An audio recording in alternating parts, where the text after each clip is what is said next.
Située dans le département de la Lékoumou, la sous-préfecture de Bambama, par son enclavement, est parmi les localités du département n'ayant pas bénéficié du programme de la municipalisation accélérée, dont le coût a été estimé à environ 450 milliards de francs CFA. Seulement voilà, sous cette air calme et mélancolique, où se mêlent apprentissage et travaux pour les enfants, se cache une grande frustration.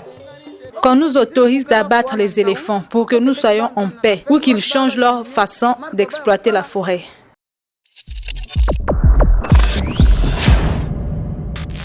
Le conflit homme-éléphant. En effet, dérangés dans leur habitat naturel par l'exploitation abusive dite sauvage des forêts par les populations locales, les éléphants n'ont eu autre moyen de trouver du calme et de la nourriture en abondance que de sortir des zones menacées. Ce qui leur a conduit dans les environs des zones habitées. Cependant, ce déplacement forcé n'est pas sans conséquences pour les 5800 habitants qui constituent la sous-préfecture de Bambama. Allons-nous continuer à planter sans pouvoir récolter? Cela va durer combien de temps? La pauvre maman est là, pas de mari. Il faut travailler la terre pour gagner de l'argent. Les éléphants ne nous permettent plus de récolter. Qu'allons-nous devenir?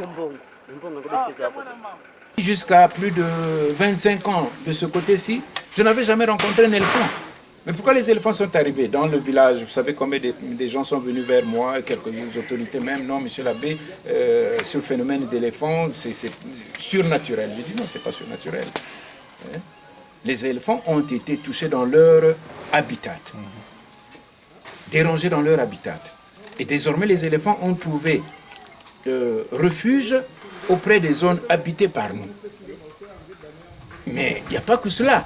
Les éléphants, non seulement se sentent en sécurité, mais les éléphants se sentent aussi nourris parce qu'ils arrivent dans nos plantations. Moi, j'ai été visiter plus d'une fois ma plantation d'ananas. Toute cette zone était juste une plantation. Les éléphants sont rentrés 4 fois et je n'ai rien récolté. Rien du tout. Avec ces traces de pas d'éléphant, les rendements se font rares et à défaut de faire les activités champêtres, la population est désormais tentée d'intégrer les entreprises d'exploitation forestière, donc une augmentation de la main-d'œuvre, par ricochet l'augmentation de l'exploitation forestière. Les sociétés qui viennent pour travailler là, si eux ils prenaient au moins les gens dans la localité, les gens pouvaient se nourrir de leur argent. Parce qu'eux ils devaient payer les gens. Donc, eux ils exploitent, ils n'embauchent pas les gens, ils ne prennent pas les gens. À la fin, ils prennent leur butin d'exploitation, ils repartent. Et nous qui travaillons la terre, nous mourrons de faim. Ce qui n'arrange guère la situation de la gestion forestière. Ce conflit entre hommes et éléphants a déjà fait des victimes. L'une d'elles nous relate comment est-ce qu'elle a frôlé la mort. Après que les éléphants soient passés dans notre plantation, nous sommes passés, mon neveu et moi, constater les dégâts. Ignorant qu'il y avait un couple d'éléphants et leurs petits.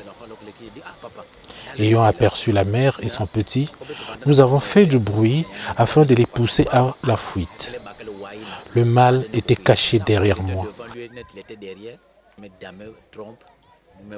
M'a chargé et avec ses défenses m'a brisé l'avant-bras et perforé les testicules. Puis il m'a laissé pour mort. Abandonnée à elle-même, la population de Bambama ne sait à quel sens se vouer, d'autant plus que même les autorités locales n'ont pas la maîtrise du cahier de charges signé entre l'État et les sociétés d'exploitation forestière. Que ce soit au niveau des entreprises, que ce soit au niveau de la direction départementale d'économie forestière, jamais nous n'avons pu avoir accès à ces cahiers de charges. Nous sommes généralement surpris, très surpris parfois quand on nous appelle au niveau de la direction départemental des eaux et forêts ou par monsieur le préfet qu'il y a un colis qui traîne là-bas qui provient d'une société installée, implantée dans notre circonscription.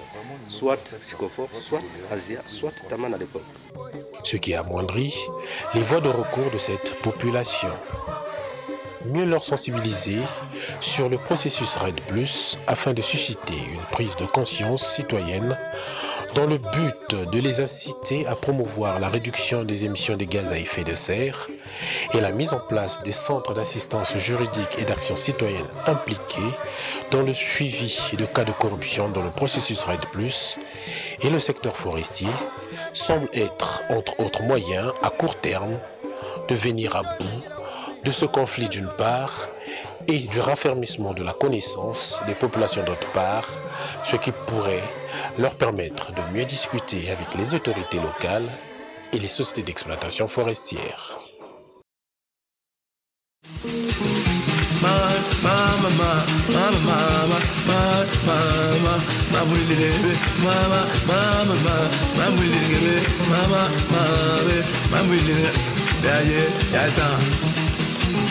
Mami windila yo yo, mami windila ye ye, yene wale fuendule yo yo.